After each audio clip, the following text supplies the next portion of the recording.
রহমতুল্লাহ। দীর্ঘক্ষণ বেলা 1টা থেকে এতক্ষণ পর্যন্ত ধৈর্য ধরে আপনাদের বসে থাকার জন্য ধন্যবাদ। দূর দূরান্ত থেকে আগত আমার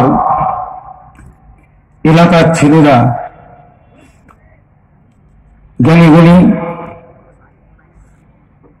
আমার বড় দাদারা, মঞ্চে উপবিষ্ট ফুরফুরা শরীফ মুজাদ্দিদুজ্জামানের আওলাদ এবং আমার মুরব্বী জাহাজান হুজুর পীর কেবলাগণেরা, আজ আমরা ভারতবাসী, বাংলার মুসলমান, বাংলার হিন্দু, কাজ কারবার, ব্যবসা বাণিজ্য সমস্ত কিছু ত্যাগ করে আমরা একটাই খেলায় মেতে আছি। এনআরসি, সিএডি, এনপিআর, এই সমস্ত দিকে তাম ভারতের 125 কোটি মানুষকে একটা খেলার মধ্যে মাতিয়ে রেখেছে। এটা অন্য কোনো উদ্দেশ্য নয়। এর মূল উদ্দেশ্য হল ভারতবর্ষের অর্থনৈতিক কাঠামো শেষের দিকে তলানিতে চলে গেছে। মানুষের মনোভাবটা ঘোরানোর জন্য এইরকম একটা খেলায় ভারতের মানুষকে মাতিয়ে রেখেছে। বন্ধুগণ, আমাদের মনে রাখতে হবে, ভারতের প্রধানমন্ত্রী, স্বরাষ্ট্রমন্ত্রী আর বিশেষ করে বাংলার বিজেপি সভাপতি, যাকে আমি মাথা মোটা বলেছি,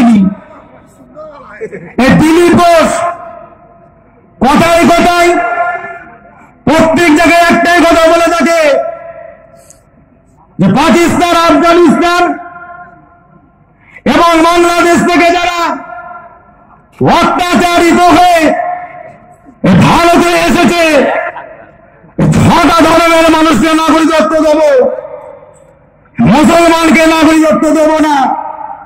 ঘাড় ধরে ধরে পশ্চিম বাংলা থেকে মুসলমানদেরকে বের করব।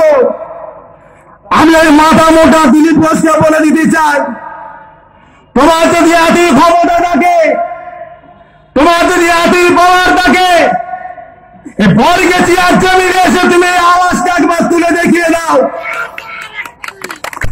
আমাদের কত ধারে কত চাল, সেদিনকে আমরা তোমাকে বুঝিয়ে দেব। ফাঁকা মাঠে গোল দিতে খুব ভালো লাগে। প্রত্যেকটা হিন্দু ভাইদের উদ্দেশ্য করে বলবো, আমি এলাকার হিন্দু ভাইদের উদ্দেশ্য করে বলবো,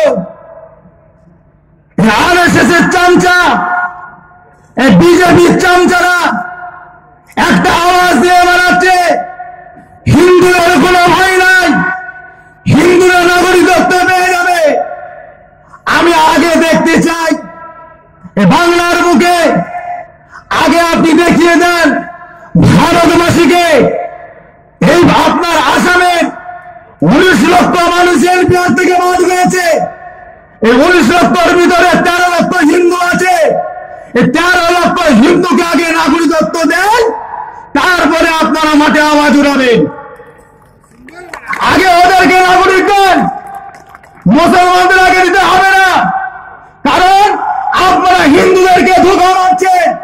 একটা হিন্দু বাদ যাবে না, হিন্দুরা যখন বাদ যাবে না, তাহলে আপনার আসামে 13 লক্ষ হিন্দুকে নাগরিকত্ব এখনো দেননি কেন? আগে দেখিয়ে দেন, তারপরে বাংলার বুকে হিন্দুদের কাছে এসে বলবেন, দেখো তোমাদের কোনো ভয় নাই, আমরা আসামের 13 লক্ষ হিন্দুকে নাগরিকত্ব দিয়েছি। মিথ্যা কথা বলে, মিথ্যা আওয়াজ তুলে মানুষকে বিভ্রান্তের মধ্যে রেখে হিন্দু মুসলমানের একটা খেলা খেলছেন। এটা বাংলার মানুষ ভারতের মানুষ বুঝে গেছে এ খেলার বেশি দিন খেলবে না, এ খেলার বেশি দিন চলবে না, মানুষের চোখ খুলে গেছে। শেষ কথা একটা, যেহেতু এটা আমার বাংলা, এটা আমার বলার অধিকার, এটা আমি বলবো 100 বার। আমাদের পশ্চিম বাংলার মুখ্যমন্ত্রী মাননীয়া মমতা ব্যানার্জিকে, তিনি বাইরের কেউ নয়, তিনি আমাদেরই ভিতরে একজন। তিনাকে আমরা মায়ের সম্মান দিয়েছি, দিদির সম্মান দিয়েছি। আপনি রাস্তাঘাটে না বসে, আপনি রাস্তায় প্রতিবাদ না করে, অনশন মঞ্চ না করে, আপনি একটা কট্টর পদক্ষেপ নেন, একটা কট্টর পদক্ষেপ নেন। অন্যান্য রাজ্যরা যেরকম পদক্ষেপ নিয়েছে, আপনি কট্টর হন। বাংলার বুকে 10 কোটি মানুষ আপনাকে সম্মান করে, ভালোবাসে, আপনার পাশে আছে, আগামী দিনে আপনার পাশে থাকবে। এরা আপনার পাশ থেকে কেউ নড়বে না। আর বিশেষ করে ফুরফুরা শরীফের একজন পীরজাদা হিসাবে আপনার কাছে আমি দাবি করব, এই পশ্চিম বাংলার 10 কোটি মানুষের ভিতরে 4 কোটি মুসলমান আছে। আপনি যদি ঠিকঠাক বিচার করেন, সকলের যদি সমান অধিকার বুঝিয়ে দেন, এই 4 কোটি মুসলমানের ভিতরে 3 কোটি ফুরফুরা শরীফের মুজাদ্দিদুজ্জামানের মুরিদ আছে, আপনার পাশেই থাকবে। আর একটা কথা আমি আমার চাচা জানকে বলবো, যেহেতু মাননীয় মুখ্যমন্ত্রী পশ্চিমবাংলায় যখন উনি মুখ্যমন্ত্রী সিএম হননি, উনি অনেকবার ফুরফুরা শরীফে এসেছেন, উনি সিএম হবার পর অনেকবার এসেছেন। আমি আজকে প্রশাসন ভাইদের কাছে বলবো, এছাড়া আমাদের এলাকার শাসক দলের অনেক নেতারা বসে আছেন, তাদের কাছে অনুরোধ রাখবো, এই খেলা আমরা খেলতে আর ভালোবাসছি না, বহুদিন হয়েছে এই খেলা।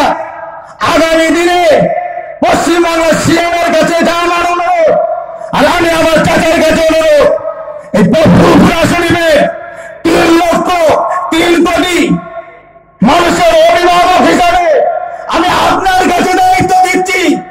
ইমিডিয়েটলি খুব তাড়াতাড়ি আপনি মাননীয় মুখ্যমন্ত্রীর সঙ্গে বসে এই বিষয়ে একটা সমাধান আপনি করে দেন। আপনারা কি বলছেন?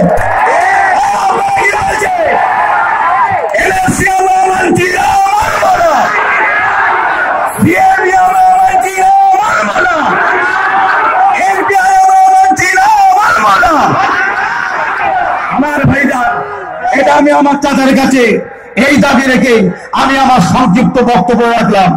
খেলতে আমরা ভালোবাসি না, বড় খেলেছি আমরা, আমরা আর খেলবো না। যেহেতু মাননীয় মুখ্যমন্ত্রী তিনি আমার ঘরের মানুষ, তিনাকে আমরা দিদি বলে রাখি, তিনাকে আমরা মায়ের সম্মান দিয়েছি। মায়ের হিসাবে ছেলের কথা ভাববেন, দিদি হিসাবে ছোট ভাইদের কথা আপনি ভাববেন। এই কথা বলে আমি আমার সংক্ষিপ্ত বক্তব্য শেষ করলাম। আসসালামু আলাইকুম ওয়া রাহমাতুল্লাহ।